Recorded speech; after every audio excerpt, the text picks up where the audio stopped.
I paid rent for my sister and her fiancé, but on Dad's birthday I found out that they were laughing at me behind my back, so I was cultured and stopped paying. A month later I was paying rent to my sister and her fiancé. Yes, you heard that right, rent. It's not like they gave me a place to live. It was the other way around. I was sending them $800 a month to help with their mortgage and bills. It all started about 3 years ago. At the time, Emma and Jared, her fiancé, were having a hard time financially. They were drowning in debt, and I could tell they were too proud to ask for help. At the time, I had just gotten a job teaching high school. The pay wasn't great, but I wasn't married, I didn't have any kids, and I figured I could afford it. I mean, what are siblings for, right? I told Emma I'd help them out for a while until they got back on their feet. They were grateful, or so I thought. But the temporary arrangement dragged on and on. 1 month turned into 6, 6 turned into a year, and suddenly it was 3 years of sending money every month without fail. I adjusted my entire lifestyle around it. No big purchases, no vacations, just living frugally to keep them afloat. Still, I didn't complain. I knew I was doing the right thing. Family first, always. Then the wedding announcement came. They were finally getting married after all these years, and I thought, okay, this is a turning point. I secretly hoped they'd tell me they didn't need my help anymore. But instead, Emma called me one day and asked if I could help with her wedding expenses. I'll never forget that call. I paused for a long time before telling her no. Emma, I already send you $800 a month. I can't do more than that, I said. She became silent.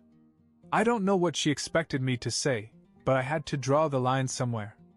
Fast forward 2 months to my father's birthday. We had a big family reunion at Grandma's house. It was the usual mess, tons of food, kids running around, people arguing about whose barbecue sauce was better. Emma and Jared showed up looking like they didn't have a care in the world. We were all in good spirits, sharing drinks, talking about old family stories. Everything seemed normal. Toward the end of the evening, my grandmother came over and touched my arm. "Brian, can we talk outside for a minute?" she asked quietly. I didn't think much of it. Grandma is known for having little heart-to-hearts. Sometimes it's life advice, sometimes just an encouraging word. I figured maybe she was trying to nudge me about settling down. She always asked when I was going to meet a nice girl and start a family. We stepped out onto the porch where it was quieter. She looked around to make sure no one was within earshot. Then she said something that hit me like a punch in the gut. "They made fun of you," she said in a low voice. "Who?" I asked, frowning. "Emma and Jared. They laugh behind your back," she said. "They think you're stuck in life. That you'll never have a family of your own, that you're wasting your time trying to help them. They joke about how much you sacrifice while you live alone and struggle to be a teacher." I felt a knot in my chest. I couldn't believe it. I had sacrificed so much for them, and this was how they saw me? Some kind of loser to be pitied and laughed at. I stood there in silence, absorbing her words. Grandma looked at me with sad, knowing eyes. "Brian, you're a good man," she said softly. "But you don't have to let them treat you like this. They're taking advantage of your goodness." I nodded, still stunned. What was I supposed to do with this information? Confront them in front of everyone? Ruin the evening? No, I wasn't going to give them the satisfaction of seeing me rattle. Instead, I went back inside, put on a smile, and acted as if nothing was wrong. I even clinked glasses with Jared as we toasted Dad's birthday. But inside, everything had changed. I knew I couldn't live like this anymore. They thought I was a joke? Fine. Let's see how funny things get when the money stops coming in. I wasn't going to lose my cool. I'd play it smart, keep things classy. But they were about to learn that I wasn't a pushover. The morning after Dad's birthday party, I woke up early, still thinking about what Grandma had said. Part of me wanted to call Emma right away and confront her, but I decided against it. I needed time to think. Instead, I went through my usual routine: coffee, lesson plans, grading papers. Business as usual. About a week later, I got a call from Emma. "Hey Brian. Just checking in," she said, all cheerful, like nothing was wrong. "Hey," I replied, keeping my tone neutral. She started rambling on about wedding plans.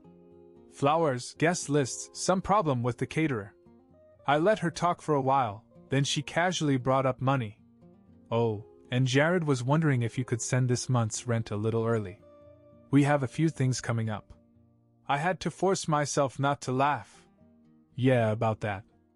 I'm actually going through some financial stuff myself," I said. "I won't be able to send the money this month." There was a pause. "Wait, you mean just this month, right? You'll still help us after that?" "I don't know, Emma. I've been helping for 3 years. I might need to focus on my own situation for a while." She was silent for a moment, and then I heard her voice tighten. "Brian, are you serious? We're counting on this money." "Yeah, well, I was counting on my family not laughing behind my back." There was another long silence. I didn't elaborate, and she didn't ask what I meant. Instead, she gave a stiff "okay," and quickly ended the call. That was the beginning of the fallout. 2 weeks passed. I didn't hear from Emma again, but I knew something was brewing. Then one night my mom called me out of the blue. "Brian, I just talked to Emma," she began, and I could tell she wasn't happy. "She says you stopped helping her with her bills? What's going on?" I sighed. "Mom, I've been sending them $800 a month for 3 years. It's not like I owe them anything. I have my own life to deal with." "Well, yeah, but they're family. And Emma said you've been acting distant. Did she also mention that they've been making fun of me behind my back?" I shot back. That shut her up for a second. "What are you talking about?" I told her what Grandma had said. For a moment there was nothing but stunned silence on the other end. Finally she spoke again, her voice softer. "Brian, I had no idea. I'm so sorry. You've done more for them than anyone could have expected. When they treat you like this, I understand why you're upset." It was a relief to hear her say that, but I knew things were about to get ugly. Sure enough, a few days later, Jared called me out of the blue. "Hey, Brian," he said, his tone forced and polite. "Emma's really upset. I think there's been some kind of misunderstanding. Is that right?" I said, keeping my cool. "Yeah, man. I don't know where you're getting these ideas, but we've never said anything bad about you.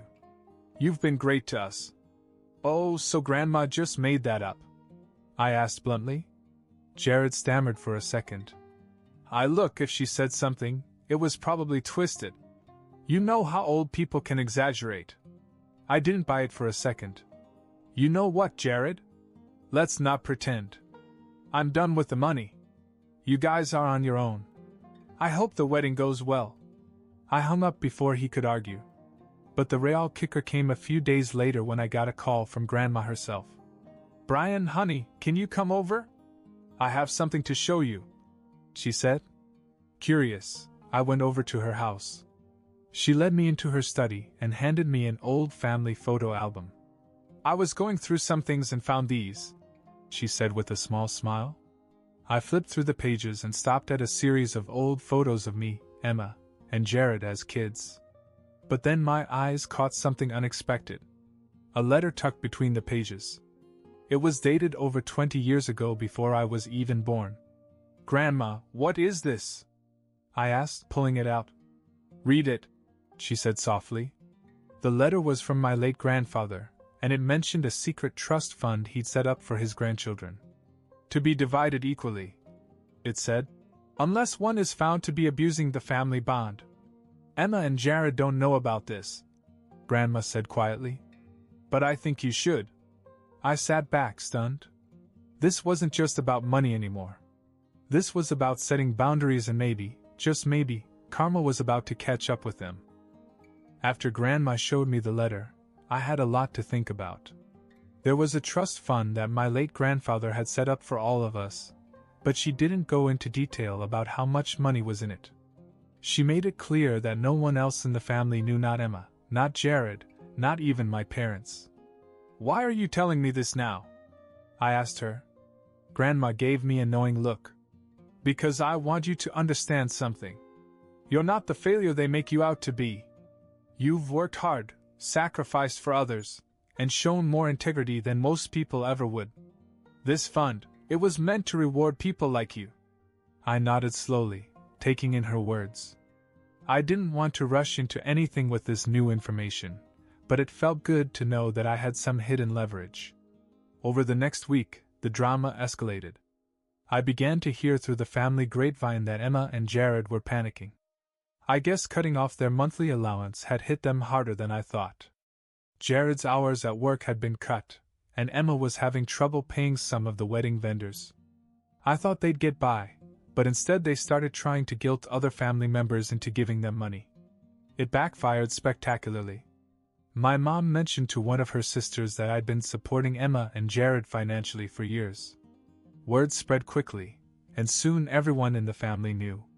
My Aunt Laura, who doesn't hold back, apparently tore into Emma at a family gathering I wasn't even at. You let Brian pay your bills for 3 years and now you're playing the victim? Are you serious? She reportedly yelled. Emma called me afterwards, furious. What the hell, Brian? Did you tell everyone about the money? No, I said calmly. I only told Mom. You brought this on yourself. Do you have any idea how embarrassing that is? She hissed. Emma, I think you have bigger problems than embarrassment, I said.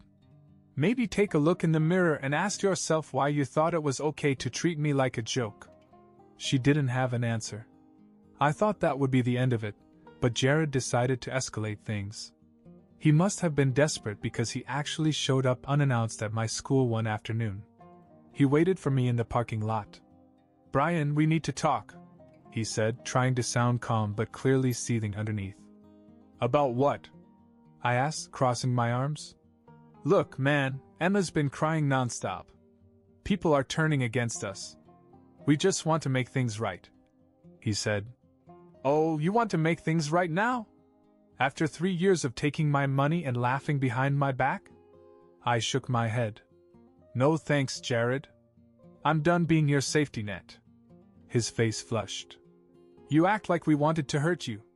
It wasn't like that, Dash. Then how was it, Jared? I interrupted. Explain to me how mocking someone who helped you isn't meant to hurt them. He didn't have a good answer. Instead, he mumbled something about how it was all a misunderstanding and stormed off. Later that night I got a call from my father. He rarely gets involved in drama, so I knew this was serious. Brian, he said, I had a long talk with Emma and Jared. They're struggling right now, but they regret the way they treated you. That's nice, I said flatly. But I'm not interested in fixing things right now. They need to work out their own problems. Dad sighed. Look, I'm not saying you're wrong. You've been more than generous. But maybe it's time to sit down and have a real talk with them. Clear the air. I thought for a moment. I'll think about it, I finally said. But deep down I wasn't in a forgiving mood. They had used me for years. They'd have to prove they deserved a second chance, and I wasn't going to make it easy for them. About a week after my dad's call, I got an invitation handwritten, which was weird. It was from Emma. She wanted me to meet her and Jared at a coffee shop near their house for what she called a family meeting. I debated whether to go, but curiosity got the better of me. I figured I'd hear them out, even though I wasn't expecting much. The cafe was almost empty when I arrived. Emma and Jared were already there, looking a little too rehearsed. Emma had that fake smile plastered on her face, and Jared was fidgeting with his phone. Hey, thanks for coming, Emma said as I sat down. Sure. What's this about? I asked, keeping it short. Emma took a deep breath. Look, we just want to apologize. We shouldn't have talked about you like that. It was wrong, and we're really sorry. Jared nodded and chimed in. We were stressed out and made some bad jokes. We didn't mean any of it. Seriously. I sat back and studied them. It all felt too smooth, too scripted. Okay, I said. But let me ask you something. If Grandma hadn't told me, would you have ever apologized? They froze for a second. Emma looked at Jared, who quickly spoke up. Of course we would have eventually. I chuckled. Right. Sure. They shifted uncomfortably, and that's when Emma dropped the real reason for the meeting. Brian, we need a favor, she said carefully. There it was. I almost laughed out loud.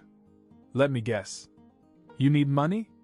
Not exactly, Emma said hesitantly. We need you to co-sign a loan for us. I stared at her as if she'd grown a second head. Are you serious? We've hit a rough patch. Jared jumped in.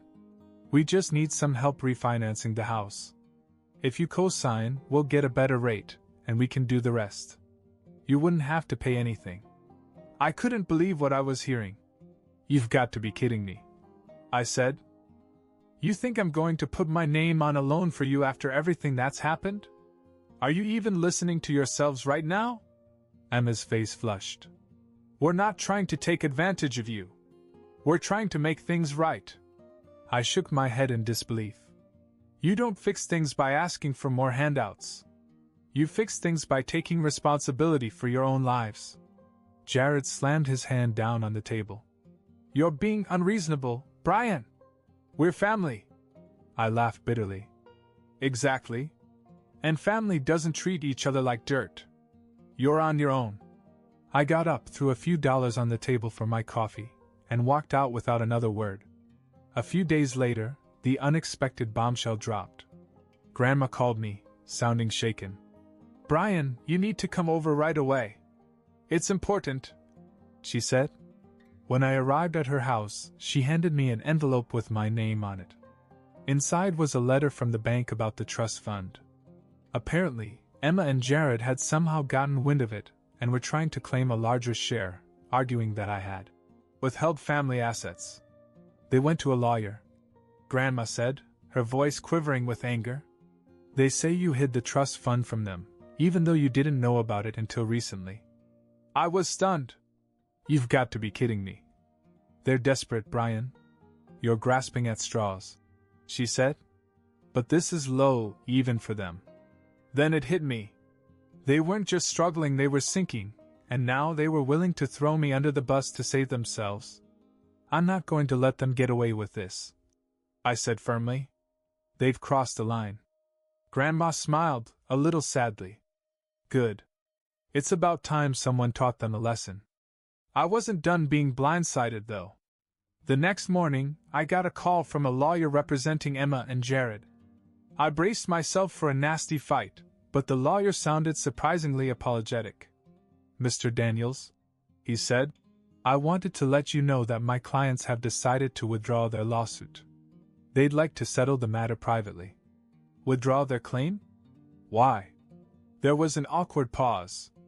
Let's just say, some new information has come to light regarding their financial situation. I think they realized they were in no position to pursue it legally.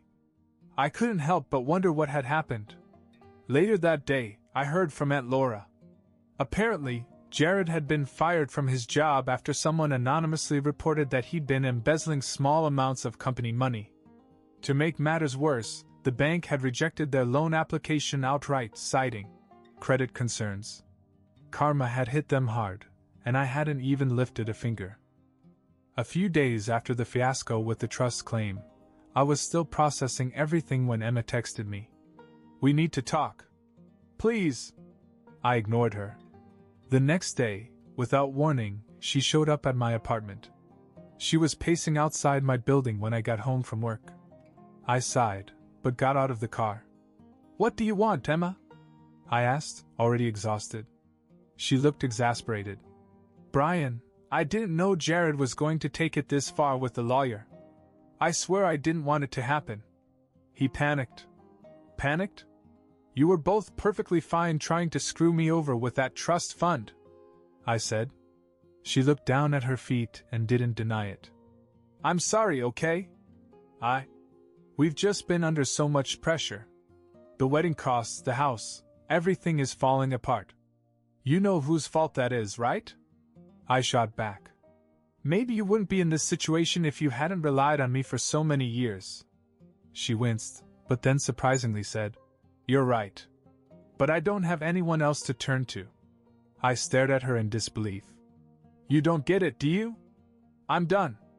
I gave you years of my life, thousands of dollars, and all you did was laugh behind my back. Now you come here and expect me to save you again? Brian, you're my brother, she said quietly. We're supposed to look out for each other. Yeah? Where was that support when you and Jared made fun of me? When you tried to steal from me? She didn't have an answer. I shook my head. Emma, I'm done. This is the last conversation we're going to have about money or trust funds or anything else. I don't want anything more to do with you and Jared. Her eyes widened. You can't just cut me off like that. We're family. Watch me. With that, I walked in, leaving her standing there. It hurt more than I wanted to admit, but enough was enough. The next day, Grandma called me. She'd heard everything. In our family, nothing stays a secret for long. Brian, I want you to know something, she said. I've decided I'm not going to talk to Emma or Jared anymore, at least not for a long time. I was surprised. Grandma, you don't have to do that for me. I do, she said firmly. You've been nothing but good to them, and they tried to betray you. If they don't respect you, they don't respect me. They crossed the line, and I'm not going to pretend otherwise. Hearing that from her meant more to me than I could put into words. A few weeks later, I got another surprise. I ran into Aunt Laura at the grocery store, and she pulled me aside. She said, Hey, I heard about everything that happened. I just wanted to tell you that I am proud of you, she said. Proud of me? I asked, confused. Yeah. You finally stood up for yourself. Emma always had a way of manipulating people, but you didn't let her walk all over you. I shrugged. It wasn't easy, but I couldn't live like that anymore. Well, you did the right thing. And by the way, you might want to check in with Grandma. She's making some changes to the trust fund. That caught my attention. Changes? Laura grinned. Let's just say Emma and Jared might not be included in the future plans. Sure enough, when I visited Grandma a few days later, she confirmed it. I talked to the lawyer, she said. I've decided that if Emma and Jared can't show responsibility and respect, they won't get their share of the trust. I'm giving them a chance to change, but if they don't, the trust will be divided between you and your cousins instead. I was speechless for a moment. You don't have to do that, Grandma. I don't want any of the money. I know, she said, smiling. That's why you deserve it. After that, I cut off all contact with Emma and Jared. No texts, no calls. I blocked their numbers and stopped dealing with any family drama. Slowly, things started to feel easier. I didn't realize how much of a burden I was carrying until it was finally gone. The real kicker? I heard through the grapevine that Jared had moved out of the house after losing his job. Their relationship was on the rocks and Emma had to move back in with her mom. I wasn't happy about it, but I couldn't deny the irony.